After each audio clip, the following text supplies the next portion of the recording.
Eu fui aumentar o volume e o negócio automaticamente entrou ao vivo. Não sei porquê. Ainda nem acendi meu charuto aqui. Chutei a câmera. E aí, galera? Vamos falar aí sobre liberdade de expressão, meu livro também. E aí, Silvio? Tudo bem? Eu estava aqui ouvindo uma musiquinha para te cantar. Cláudia, tudo bem, Erilson? Tudo tranquilo? Esperando o João chegar também aqui para entrar.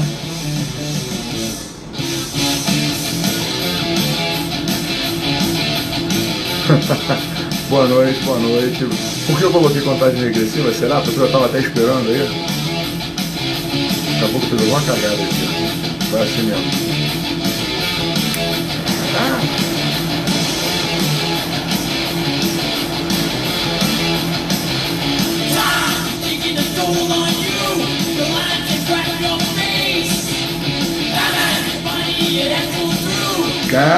Boa! Livro comprado. Maneiro tirar música, né? Bom, o livro, o pessoal está tendo dificuldade, parece que está congestionando o site lá da SEDET, né? Não se leu muito bem não, mas enfim. Vamos tentando. Opa, Felipe, tudo bem? Várias pessoas já disseram que compraram o livro. Inclusive para presentear. Tá?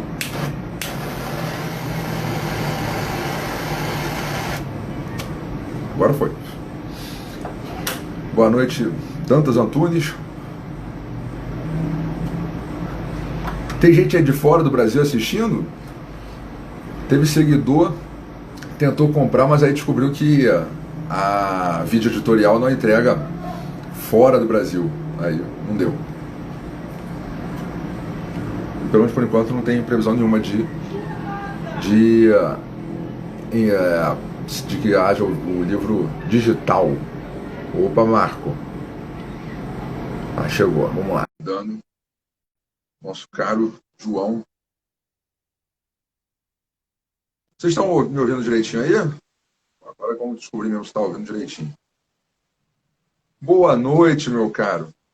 Como é que está, Kleber? Tudo tranquilo? Tudo tranquilíssimo. Estou te ouvindo bem por enquanto. Eu trouxe até um fone caso precise. Ah, bom. Mas, por enquanto. Não tem mistério. Também estou com um fonezinho aqui na mão, mas acho que vai dar tranquilamente, sem grandes problemas e percalços, como foi a outra, né? Sim, vai dar tudo certinho. Eu vi antes de fazer a solicitação que tu estava fazendo uma boa divulgação já do livro. Eu acho que é um material também interessante para a gente começar também por hoje, né? Eu acho que, Sim. dado o contexto e dada a live, é mais que pertinente, né? Por isso que eu estou, inclusive, como o lançamento foi hoje, estou tomando aqui a liberdade de celebrar, né? Ótimo! Tem, Uma tem, tem pena. mais, tem mais é que aproveitar. Com certeza vai ser um sucesso. É questão de tempo Sim. aí. E já está sendo, né? Pelo que eu vejo, o pessoal já está fazendo as aquisições devidas, né? Uhum. Deixa eu fazer um pequeno resumo do livro. Saiu até alguma coisa já sobre ele, né? Como que ele foi feito e tudo mais no Jornal Brasil Sem Medo. Mas basicamente foi o seguinte: a Cláudia Piovesan, em determinado momento, após o julgamento pelo Supremo, dizendo que o inquérito das fake news, suposto inquérito das fake news, que é o 4781, depois foi muito bem renomeado pelo Marco Aurélio como inquérito do fim do mundo, ela viu que alguma coisa tinha que ser feita. E a melhor forma de se fazer algo no mundo jurídico é você escrever um livro e, tecnicamente, apontar tudo que há de errado e o que há de por trás dessas manipulações. Até por isso chamou-se o Flávio Morgenstern, para olhar a parte Uhum. da linguagem, né, a manipulação da linguagem. Né. Eu, como também não podia deixar de ser, abordei também um pouco da questão da linguagem no meu artigo. Eu não fui chamado diretamente pela Cláudia Piovesan, embora ela tivesse meu contato, mas fui chamado pela Ludmila Lins Grilo, a juíza, que também é autora. Né. Uhum. Ela que veio me perguntar se eu tinha interesse de escrever um artigo e, por sorte, né, eu tinha o artigo já meio escrito, que a minha intenção é escrever um livro. Né? Só que para escrever um livro de 300 páginas, escrever um artigo de de 30, 40, eu falei, bom, apareceu a oportunidade, né, aquela coisa, né? A sorte é quando a oportunidade encontra a pessoa preparada, né? Eu estava preparado para fazer o artigo, surgiu essa oportunidade, eu fui e mandei bala, simplesmente transformei o que era para ser um livro num artigo, atualizei, e aí ficou com o título de O Inquérito do Apocalipse. Já estava com esse nome antes do julgamento, esse nome já estava no texto, já desde o ano passado. Né? E o Inquérito do Apocalipse da pós-verdade à barbárie. Por quê? Porque eu pego a questão da pós-verdade, que é um tema muito relacionado com as fake news. Né? O pessoal fala que tudo é inventado, né? Agora não existe mais verdade, a verdade é algo consensual, né? Existem várias narrativas criadas pela mídia, né? Pelos pequenos órgãos de mídia. Né? E eu vi como eles fizeram essa manipulação da verdade no inquérito, fiz algumas análises, né, diretas do que estava sendo feito ali, e mostrei que o sistema processual que eles usaram para isso foi o sistema bárbaro, né, da vingança privada. Eu já tinha até escrito um artigo sobre isso no Jornal Brasil Sem Medo. Só que para o livro eu peguei a análise original que eu tinha feito, em que eu entrava bem mais filosoficamente, né? Não era só um quebra-cabeça montado às pressas para um artigo de jornal. É algo bem mais profundo, né? Bem mais aprofundado, olhando parte, pedaço a pedaço, né? Tanto que o artigo ficou dividido em vários capítulos. Né? E tem vários outros autores de peso no livro, né? Como o Marcelo Monteiro, né? O pessoal da área do direito, principalmente aqui do Rio de Janeiro, conhece ele, né? O Rogério Greco, a Ludmila Lins Grilo, né? Enfim. Várias pessoas de peso, algumas não tão conhecidas fora da área jurídica, mas mesmo assim. O Márcio Schiller, que tem 2 livros fabulosos, falando também do Ministério Público, do ativismo no Ministério Público, né, e tudo mais, né, Ministério Público para Rir ou Chorar, que é um dos livros dele. E o bacana é que agora vai ser algo técnico, estamos dizendo. Não importa se foi julgado dessa maneira. As falhas são essas, essas e essas. Estamos olhando, inclusive, com a própria jurisprudência do STF, é essa. Né? E muitas coisas foram enfrentadas pelos vários autores do livro. E a grande importância disso na questão da liberdade de expressão é que, bom, o inquérito tratava justamente de cercear a liberdade de expressão. Ele começou caçando a revista Cruzoé, não é verdade? E uma das maneiras, várias maneiras se buscaram para tentar frear esse inquérito. Ele foi arquivado pelo Ministério Público Federal e pela jurisprudência da STF, depois disso nada poderia ser feito. Né? O novo PGR pediu vistas para ver se conseguia segurar um pouco ele, mesmo se manifestando contra várias das medidas, ainda assim, elas eram determinadas contra a vontade do Ministério Público, completamente violação do sistema acusatório. Né? E por último, que é um tema que a gente até tinha acertado inicialmente de falar, eu e você, a Advocacia Geral da União, o presidente da República, via AGU, entrou com uma ação, né, para não contra o inquérito das fake news, que já viu que isso não adianta nada, mas para que houvesse uma interpretação conforme a Constituição da Lei Processual Penal, que indiretamente proibiria o STF de fazer o que ele tem feito, né? Fazer a censura, como usar medidas cautelares no processo penal para fazer censura. Então, quando as pessoas falam que o presidente entrou com uma ação contra o processo, a meu ver, contra o inquérito das fake news, a meu ver, já está errado. Mas aí, vamos começar a nossa conversa aqui, porque até agora estava só apresentando o livro. Não, mas tem mais que apresentar. Não te viu da outra vez, se apresente novamente.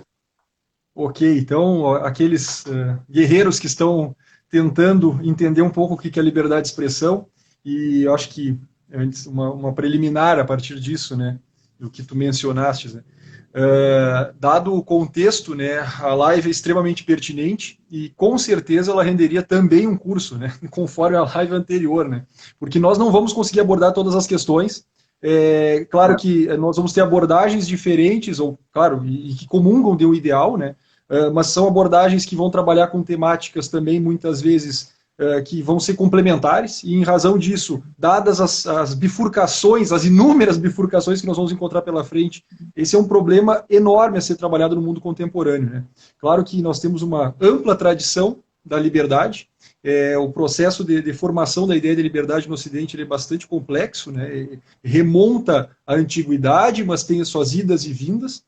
E a partir disso, bom, se nós vamos tentar fazer uma abordagem filosófica, tem um caminho, a abordagem jurídica tem outra, mas não dá para se esquecer que ambas, em algum momento, elas colidem, elas se juntam, elas se afastam. Então é muito pertinente trabalhar com esse tema, né? E, claro, uma live aberta como essa, né, tem as suas peculiaridades, porque nós temos também alguns enfoques a partir das nossas compreensões de mundo, né? Bom, meu nome é João, o meu sobrenome é meio complicado de ser pronunciado, eu sei, né? Tem muitos que acham que é um sobrenome globalista ainda, os Rothschild, né? Mas, na verdade, são os Roskilde, digamos que é uma proximidade, mas que não é próxima, ou seja, são derivações aí dentro das linhagens de sobrenomes. Sou um professor aqui de Bagé, professor de Direito aqui de Bagé, ministro de disciplinas na área de Direito, Filosofia do Direito, Direito Constitucional. Trabalho com essas áreas que são bastante pertinentes para as temáticas que eu abordo, tá? E, bom, mais uma vez agradeço a presença daqueles que não me conheceram, que estão dispondo um pouco do seu tempo para tentar ouvir um pouco daquilo que eu tenho para falar e que tu também tens a contribuir, né? Então, feitas as... Pode começar. Feitas as devidas... Eu já falei bastante, quero que você fale toda essa trajetória que você trouxe aí, vamos buscando e a gente vai colocando algumas... A gente vai complementando, puxando para lá e puxando para cá, né? Sim. Mas eu gostei muito dessa trajetória que você já traçou aí para nós aí, vamos afastando o positivismo, né? Nós temos aqui que trazer direito junto com a filosofia, né? Entender o motivo das coisas, a origem das ideias, né? Então, a origem das coisas, então, vamos lá. Essa é uma certa dificuldade que eu tenho, não do ponto de vista pessoal, mas do ponto de vista, muitas vezes, para ser... ou tentar ser compreendido, ou tentar transmitir, muitas vezes, para os alunos a ideia de que as coisas não caem do céu azul. Elas não vêm do nada. E há uma cultura muito arraigada do ponto de vista técnico no Brasil, em que eu preciso algo prático, direto, objetivo, sem que eu possa fazer qualquer tipo de reflexão. Então, aquela ideia de humanização, de um processo humanista de construção do conhecimento, aqui no sentido mais amplo do termo, não tão específico, né? Porque, claro, a gente pode fazer uma crítica sobre aquilo que alguns autores chamariam de humanismo exclusivo, que aí nós afastamos qualquer ideia de religiosidade, até qualquer ideia de um transcendente, tá? Então, essa dificuldade, digamos que ela entra na mesma rota dos problemas da liberdade de expressão. E, sim, claro, tentar construir, tentar reestruturar esse fio, na verdade é uma costura, né? Ela foi desfeita e nós precisamos tentar reconstruí-la para tentar, de alguma maneira ou de outra, colocar as coisas no prumo. Tentar fazer, ou tentar elaborar essa costura, claro, no mundo contemporâneo, há uma necessidade de resgate da antiguidade, do medievo, da idade moderna, do ponto de vista geral, para que a gente chegue exatamente na nossa situação.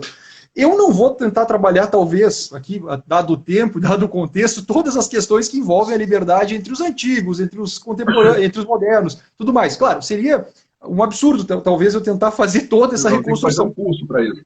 Exatamente. Mas, dado alguns contextos, tu não dá bola, Kleber, se tem uma cachorrinha aqui na minha volta, tá? Nossa, cachorrinha aqui, e ela, muitas vezes, ela vai, de repente, pode latir ou alguma coisa do gênero, dou uma chamada de atenção nela, mas ela está bem quietinha. Se acontecer isso, eu já estou te avisando, tá? A minha preocupação central aqui, quando eu muitas vezes aponto essa perspectiva de liberdade de expressão, é tentar compreender em que medida a modernidade, que é a grande, digamos, fonte do nosso tipo de liberdade de expressão, estruturou a categoria da liberdade de expressão e como nós chegamos onde nós chegamos. Bom, dados algumas... Eu vou fazer algumas generalizações aqui que eu vou pecar, talvez, pela generalização. Mas dá para se compreender, ressalvadas as devidas exceções dentro daquilo que eu vou abordar.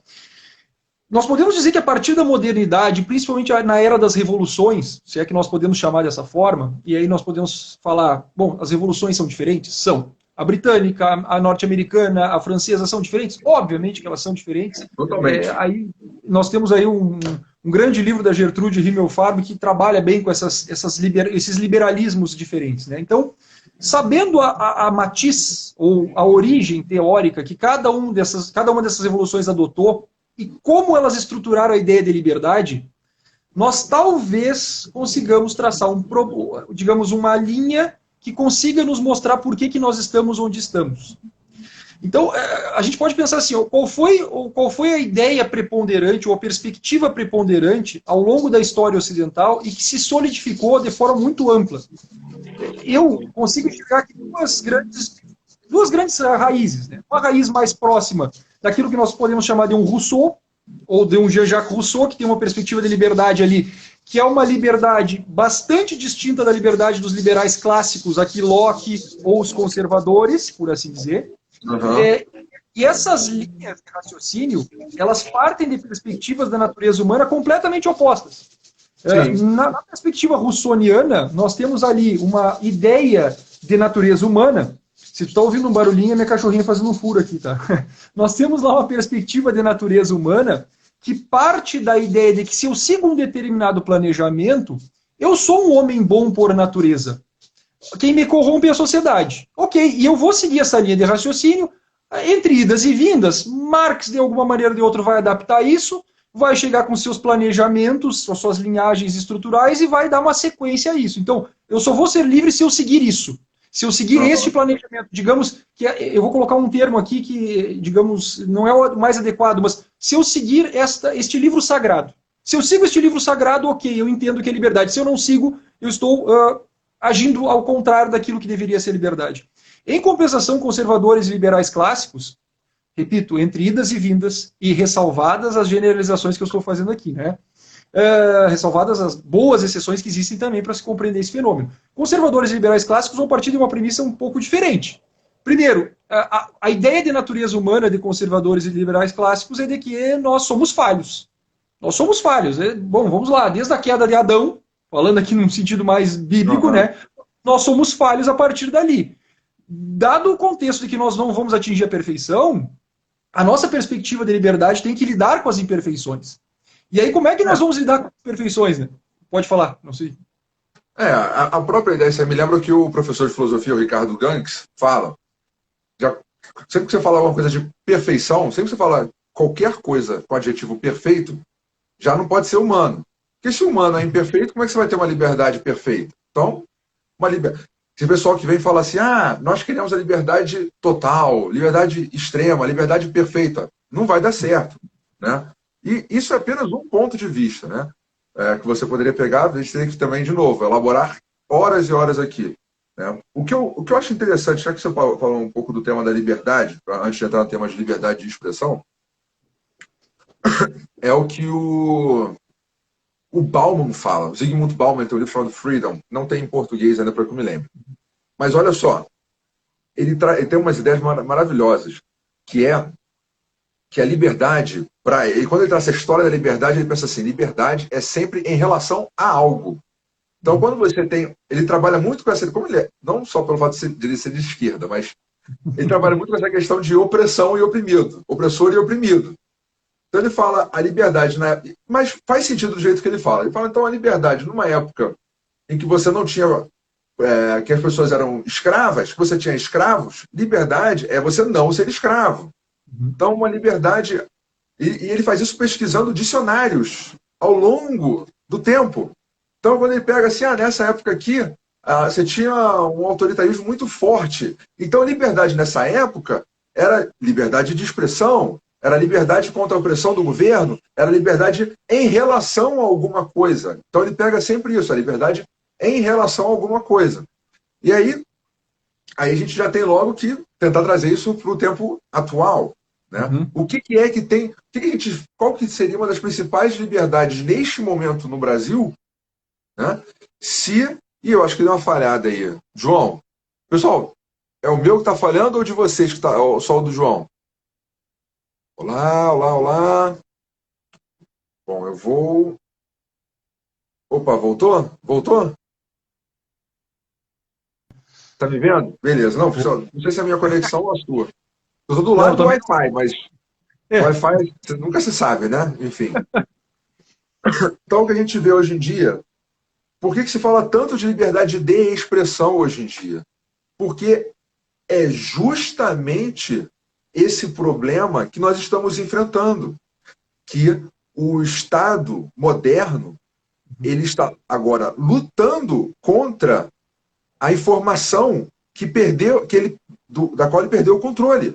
O Estado moderno tinha todo um controle sobre a informação. E é isso uma coisa que o Olavo fala. O totalitarismo moderno seria impossível sem a imprensa, sem os meios de comunicação de massa. E ele falou isso antes das redes sociais. Olha que interessante. Ele fala isso antes das redes sociais explodirem. Então, quando vem as redes sociais, e depois ele atualiza isso, ele fala, olha, estão furando os meios de totalitarismo. Por isso a necessidade do Estado moderno de controlar, principalmente o Estado moderno, quando está em vias autoritárias, né, quando vai para o autoritarismo, de controlar qualquer falha das correntes de informação que eles estavam controlando antes. Aí o risco das redes sociais para o totalitarismo. Então é por isso que hoje a gente está discutindo sobre a liberdade. Não é só puramente liberdade de expressão. A liberdade como um todo acaba dependendo disso. É como você virar lá atrás, lá na época dos escravos, e falar assim, escravidão é um problema qualquer, não, deixa isso para lá. Fala assim, bom, mas se você é um escravo, você vai discutir mais o quê?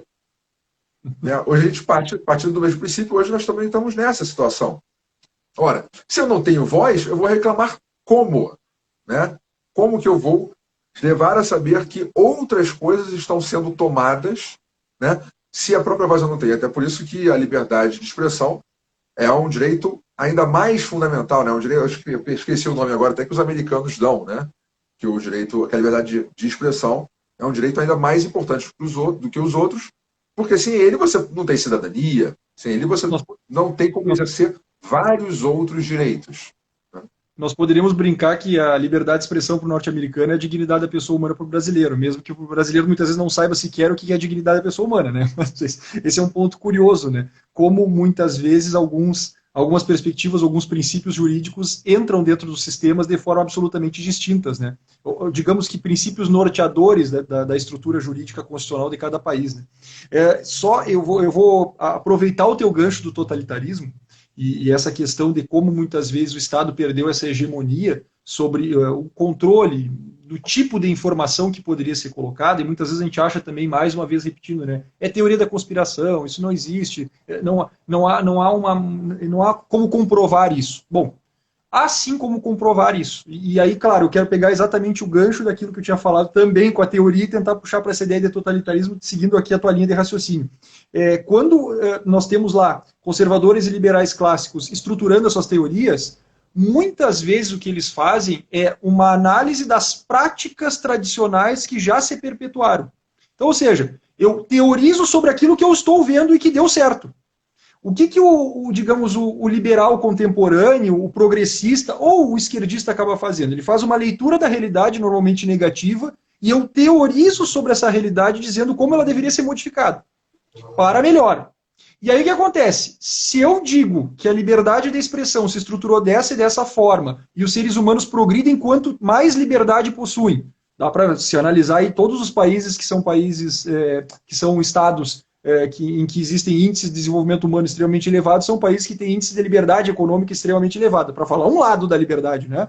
Então, se eu posso reestruturar essa liberdade, dizer que essa liberdade tradicional ela é nefasta na medida em que ela não segue um padrão ideológico construído em gabinete, como é que eu vou, digamos, conviver entre dois modelos teóricos rigorosamente distintos, em que um acredita na perfeição e o outro diz que nós somos imperfeitos? Então, os ideais de liberdade são extremamente colidentes. Digamos, o Robert P. George chama num livro Choque de Ortodoxias, né? Ele diz, trabalha com essa perspectiva, né, que são duas ortodoxias, ou são ortodoxias distintas e que provavelmente encontram enormes problemas para conviver. E, claro, a liberdade é um dos ramos, ou um pequeno ramo que acaba sendo visto a olhos mais nus a partir das redes sociais e a partir dessa perspectiva nova de uma mídia alternativa ou de coisas do tipo, né? Pegando alguns ganchos sobre essa questão do totalitarismo, eu estava refletindo sobre... Eu gosto muito de basquete, né? Eu tenho um apreço enorme pelo esporte. Né? Então, eu estava cuidando da situação agora do retorno da NBA, com relação à perspectiva da bolha, que eles chamaram, né, a bolha da Disney. Então eles fazem todos os jogos lá para tentar terminar a temporada sem que alguém possa sair em razão do bendito do coronavírus. Bom, a partir dessa perspectiva, eu verifiquei que, bom, qualquer um que está acompanhando também pode verificar isso, que todos os atletas, ou a NBA como um todo, faz uma apologia forte, aliás, uma apologia praticamente de 100% dos jogadores, das comissões técnicas e tudo mais, a respeito do Black Lives Matter.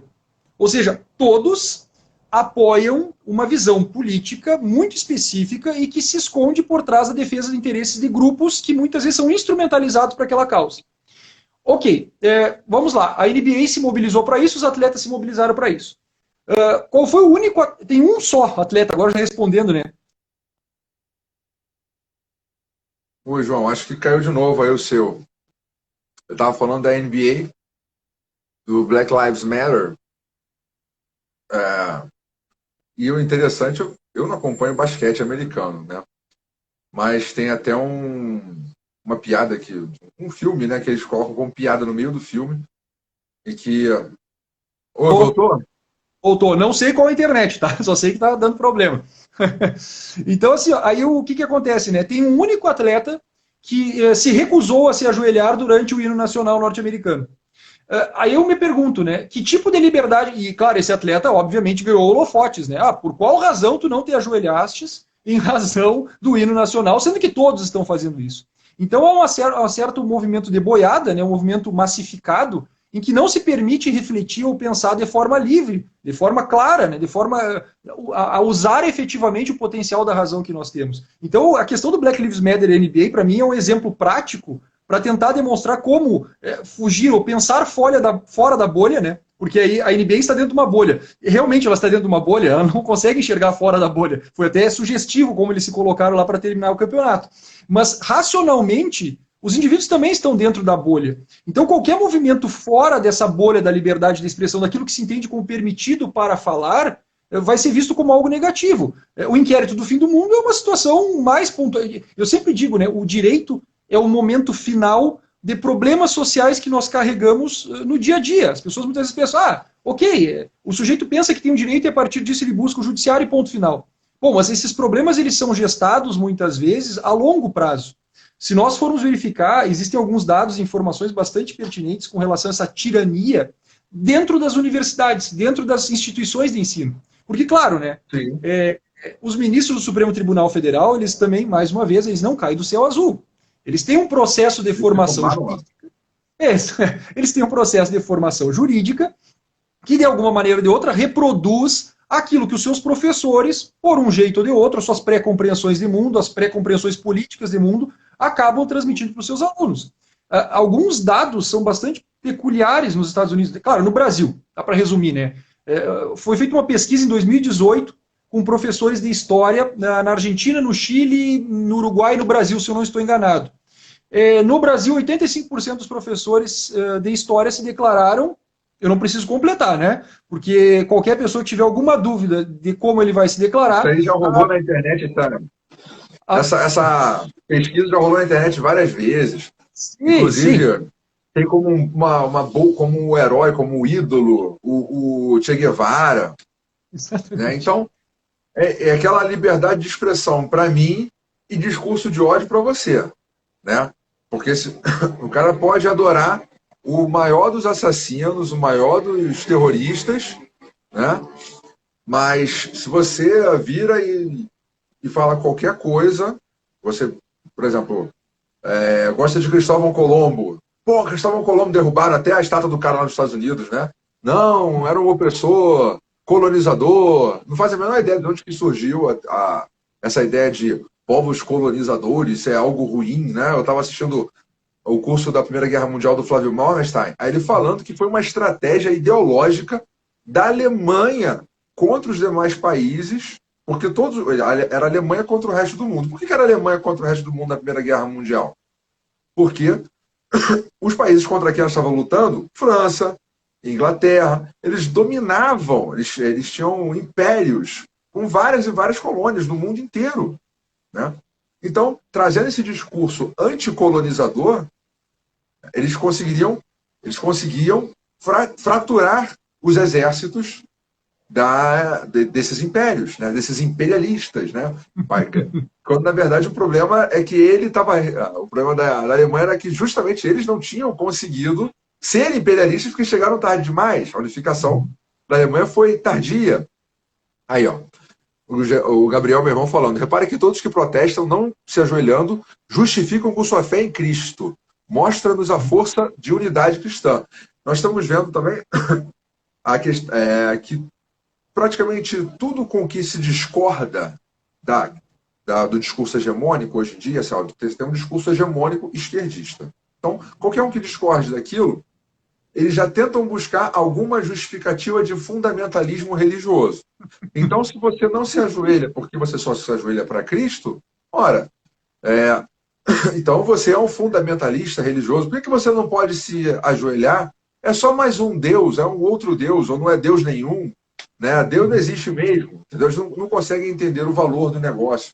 Né? Eles não conseguem entender que ele só tem essa liberdade toda hoje, dia Black Lives Matter, de protestar contra o Estado, de poder falar o que eles quiserem, contra quem eles quiserem, e não serem presos e mortos por isso, porque lá no início da era cristã, 200, 300, 400 de Cristo, muita gente não se ajoelhava para César, porque a religião era cesarista.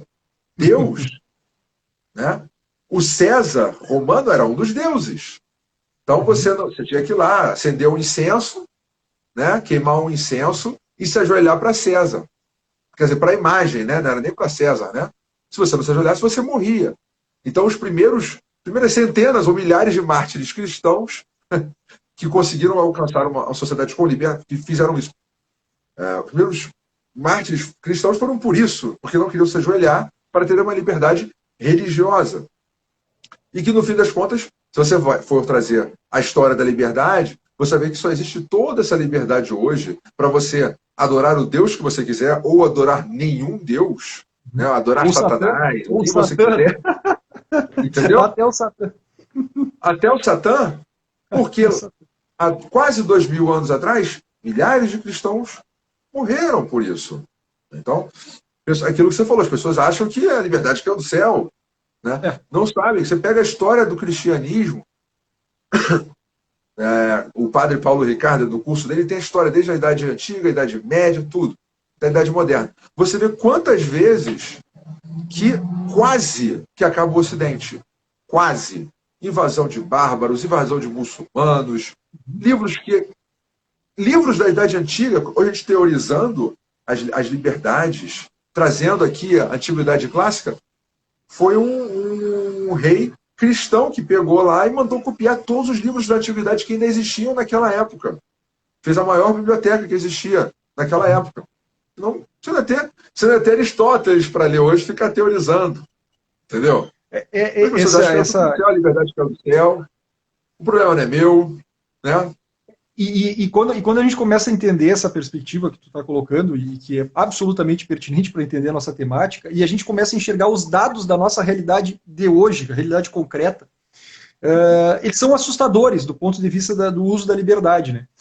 Saiu uma pesquisa recentemente, agora 2020, início de 2020, aquelas pesquisas bem elaboradas nos Estados Unidos, e são bem estruturadas e com uma metodologia bastante sólida, ou seja, nós podemos confiar, tá?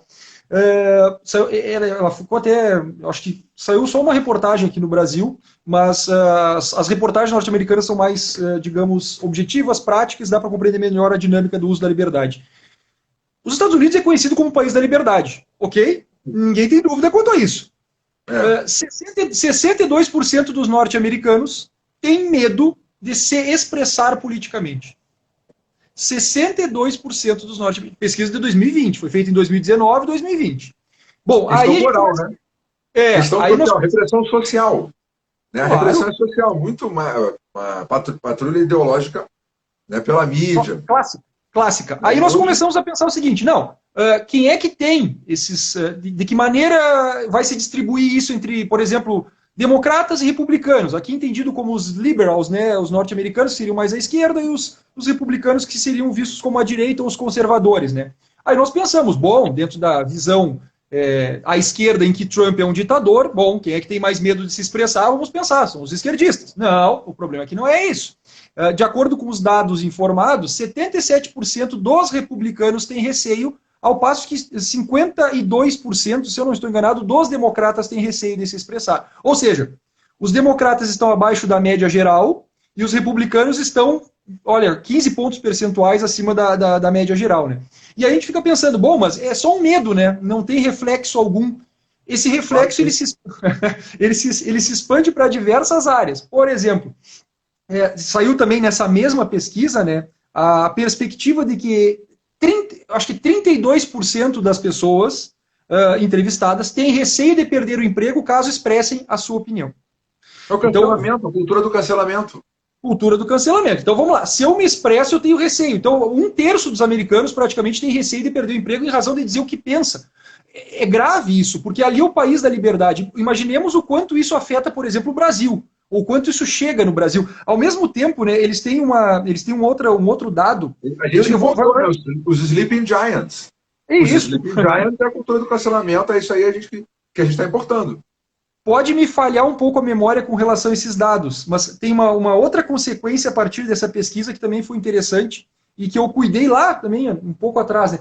50% dos esquerdistas, ou dos progressistas, ou dos liberals, apoiam a demissão de um executivo caso saibam que ele doou para a campanha de Trump. Doou. Não fala nada. Não, fez uma doação. 50% dos esquerdistas pensam isso. Ao passo que os direitistas, 31% pensam que é absolutamente normal demitir uma pessoa que tenha doado para, por exemplo, a campanha que já se esperava do Joe Biden. Então, olha, ou seja... A esquerda é menos tolerante.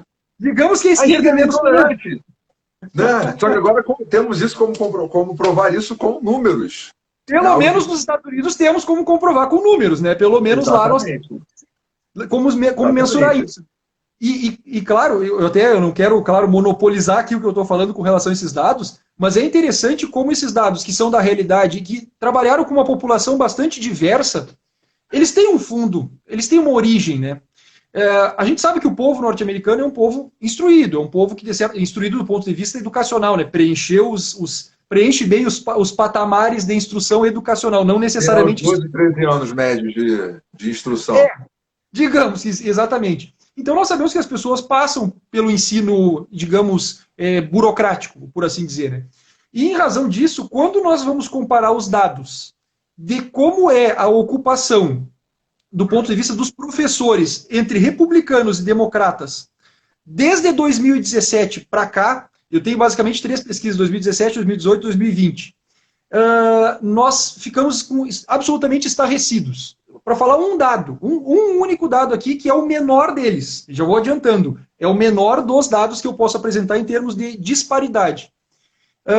Em média, os cursos, as escolas de direito têm uma proporção de 8:1. Aí as pessoas vão se perguntar, 8:1, como assim? Quantos vocês acham que são os 8 e quantos vocês acham que é o sujeito individual ali? São 8 democratas para 1 republicano. Isso para falar em cursos de direito. Cursos de direito, isso é uma pesquisa de 2017. Uma pesquisa de 2020, se eu também não estou enganado, é o número de 17 professores democratas para 1 de filosofia. Então, mas nos Estados Unidos isso ainda é fácil. Isso nos Estados Unidos ainda é fácil, porque você vira assim, você é democrata ou você é republicano? Se você chegar na faculdade de Direito no Brasil e falar assim, olha só, você teria que, primeiro que você não tem 2 partidos, né? Segundo que você não tem um partido de direita que a pessoa pudesse se identificar. Né? Agora surgiu um tal de PSL. Né? Mas aí você teria que fazer... se você perguntar para o professor, então, vamos fazer aqui, olha, você se considera o Partido Democrata e Republicano? Conhece? Conheço. Né? Você se identifica mais com... Você votaria em qual? Muitos deles não conseguiriam notar a diferença, exatamente. Você teria que passar um questionário, que nem aqueles questionários que a gente acha na internet, assim, para tentar achar o seu alinhamento ideológico, para a pessoa descobrir qual que é o alinhamento ideológico dela. Porque muitos se dizem, não, eu sou uma pessoa liberal, conservadora, de direita, isenta, mas não existe ninguém melhor no mundo que o Obama. Um exemplo. Com a personalidade que você adora. né? Acho que foi a Vera Magalhães outro dia, mas a Vera Magalhães não conta, né? Que falou que pediram para ela um exemplo, né, de um democrata, não no sentido americano, entendeu?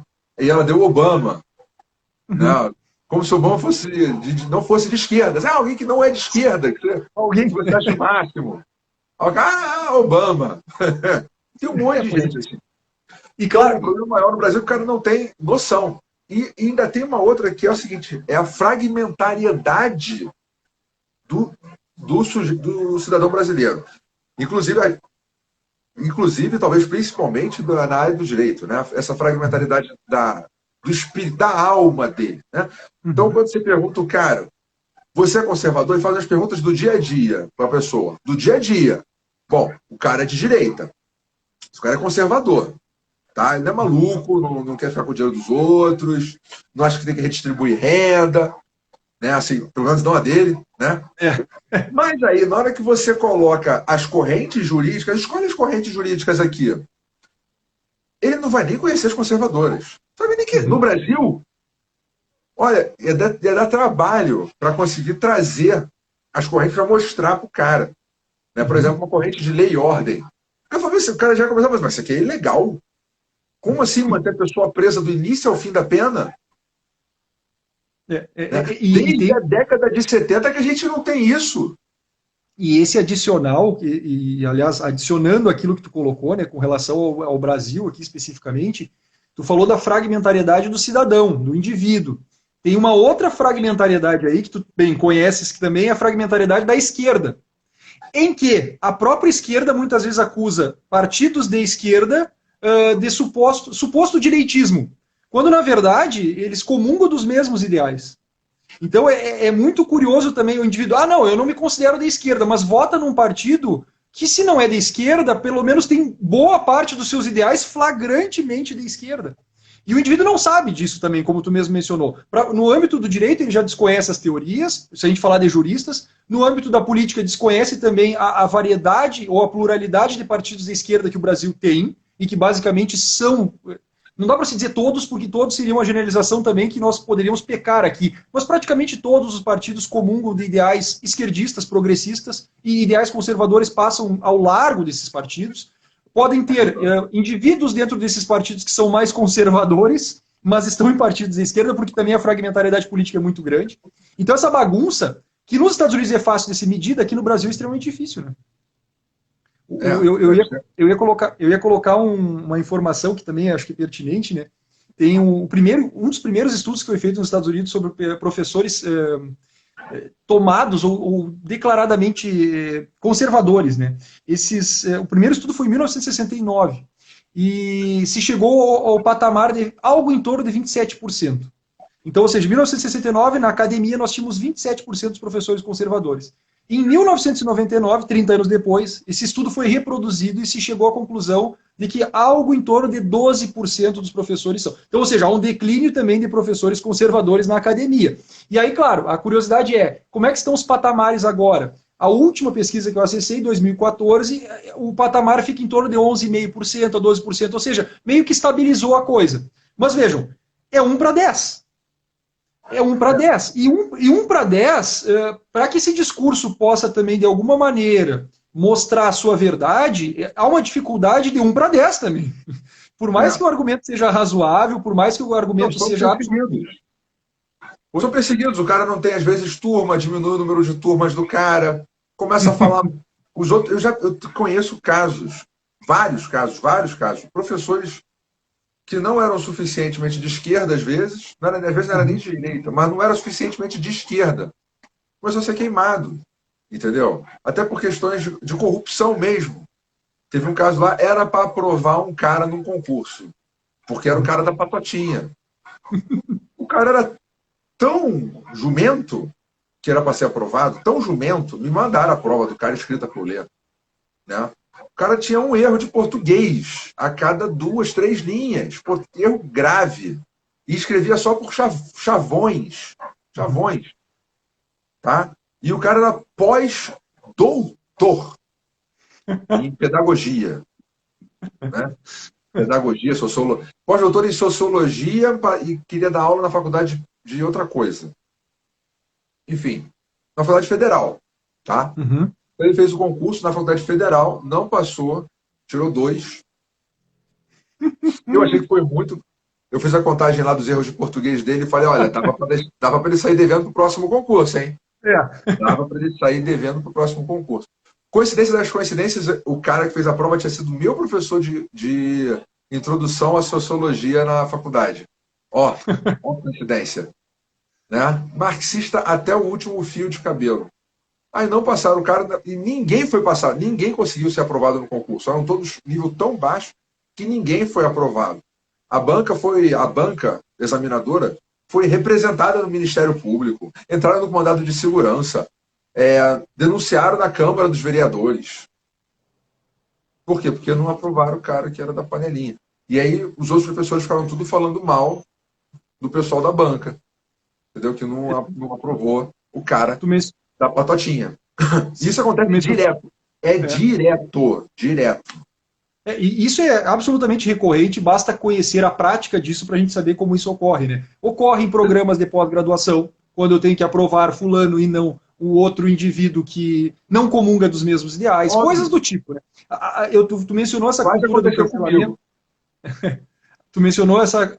Fala. Não, comigo, já quase aconteceu isso. Pois essa situação eu sofri em alguma medida, mas claro, eu não consigo comprovar, então digamos que eu fico com aquela suspeita, mas a suspeita muitas vezes ela tem lá os seus indícios, né? Tu falou essa cultura de professores sendo perseguidos, né? Tem um caso famoso, 2017 para 2018, do Stéphane Mercier, um professor da Universidade Católica de Louvain, na Bélgica, em que ele soltou um artigo para os alunos de primeiro semestre, dizendo que o aborto equivalia a um assassinato moral. Bom, ele estava na Universidade Católica de Louvain, ou seja, presume-se que também não haveria nenhum tipo de problema. Os alunos receberam o artigo, cerca de 40 e poucos alunos receberam o artigo, não viram problema algum. Só que esse artigo correu e chegou num jornaleco estudantil, tipo aqueles grêmios estudantis clássicos que nós conhecemos, como é que é a ideologia. Chegando nesse... Só serve para formar político ali, né? E político da esquerda especificamente também. Esse jornaleco fez uma divulgação severa, disse o quanto era imoral, era misógino, era tudo que tu imaginar mais um pouco. Fizeram uma campanha contra ele. A Universidade Católica de Louvain aceitou a campanha porque a Bélgica permite o aborto. Então a Universidade Católica de Louvain cedeu à pressão desse grupo, na medida em que a Bélgica tolera o aborto, e disse que aquilo que ele estava exercendo não era liberdade de expressão, mas sim discurso de ódio. Em razão disso, o que aconteceu com ele? Ele foi suspenso naquele período, que era um semestre letivo, e teve seu contrato cortado naquela instituição, e no outro semestre teve outro contrato cortado em outra instituição de ensino em razão disso. E o caso dele ficou um caso emblemático, né? Porque é um professor dentro de uma universidade católica falando sobre a questão do aborto, dizendo que é um assassinato moral, para não dizer que é físico, né? Mas é moral. E ao mesmo tempo, nenhum bispo na Bélgica se mobilizou para falar a respeito desse assunto, dizendo que era um assunto que pertencia ao Estado, não pertencia à religiosidade. Como assim? Será que nós vamos ceder tanto do ponto de vista da liberdade de expressão ao ponto de não podermos falar aquilo que efetivamente, número um, né, o imperativo da razão nos obriga a dizer, porque é a verdade, e número dois, que muitas vezes a busca por opiniões diferentes também é a construção dessa verdade, né? Então, esse caso que tu mencionou é fantástico, né? Não, é uma burrice extrema, isso que você falou, é uma outra burrice extrema, que é aquela burrice positivista, né? Se está no direito, está certo, é moral, não cabe mais discussão. Mas peraí, gente, como é que você cria lei? Como é que você altera a lei, cria lei, muda a lei, se não através de discussão? Se você está, vejam só a importância da liberdade de expressão. Se você está proibindo que um lado se manifeste, você está dizendo que a legislação não pode ser modificada para aquele lado. Né? E a gente vê muito isso agora com relação à discussão do aborto. A liberdade de expressão é só para aqueles que defendem o aborto. Afinal de contas, alguns tipos de ação permitidos pela legislação. Então, falar contra isso é misoginia, é fundamentalismo religioso, e aí já vem aquela, não, mas a religião não tem seu lugar na política. E aí, de novo, esquecendo. Né? Você só pode falar de uma política que não é completamente influenciada pela religião por causa da religião. Né? Você esquece de tudo isso. Vem cá. foram eles que te deram a possibilidade de fazer isso aí que vocês estão fazendo agora. Então, agora eles têm que calar a boca, né, porque vocês não tinham voz nenhuma. Qualquer um que pensasse contra o Estado, que era a mesma coisa que a religião, né, vai fazer isso numa teocracia islâmica. Não faço. Vai. Vai ter que dar um prédio. Algumas partes podem rolar, partes do corpo podem rolar, né? Um livro que trabalha muito bem com isso e não tem tradução no português do Brasil, mas português de Portugal, Choque de Ortodoxias, do Robert P. George. Ele diz exatamente isso, né? Nós vivemos uma era em que o que quer preponderar é o secularismo ortodoxo, né? E ao passo que nós devemos secularismo muito ortodoxo é ótimo. Então nós devemos... relativismo radical. Exatamente. Essas coisas assim, tipo, pô... Então, assim, nós devemos muito à religião, e sem a religião nós não conseguimos estabelecer um debate público efetivamente concreto, real e que busque a verdade. E esse secularismo ortodoxo quer afastar tudo. Quer dizer o seguinte, olha, a religião fica no âmbito privado, o espaço público não pode sequer participar. E aí nós estamos tolhendo a liberdade de expressão. Sim. E não é só isso, não é a questão de ser a opinião do religioso tem que ser respeitada enquanto opinião religiosa. Né? Fala assim, olha só, eu quero dizer que o homossexualismo, a prática, né, do homossexualismo é pecado. Tá? Você é homossexual, querem falar isso na igreja. Ah, não pode porque é discurso de ódio. Mas não é disso que a gente está falando aqui. O que a gente está falando é o seguinte, é a rotulação de qualquer discussão que vá contra a hegemonia esquerdista, né, como fundamentalismo religioso. Se existe a mesma lei, né, digamos, a mesma lei moral e religiosa, ainda que as duas tenham fundamentos diferentes, eles igualam, né, se não é do interesse dele. Então, aborto. Você tem toda uma fundamentação filosófica e tudo mais para discutir o aborto. Você tem toda uma fundação filosófica para discutir a questão de drogas. Você tem toda uma de saúde pública também. E várias coisas. Porém, se aquilo também existe na religião como um dogma, por exemplo, não, então tudo isso é fundamentalismo religioso, não há espaço para o fundamentalismo religioso.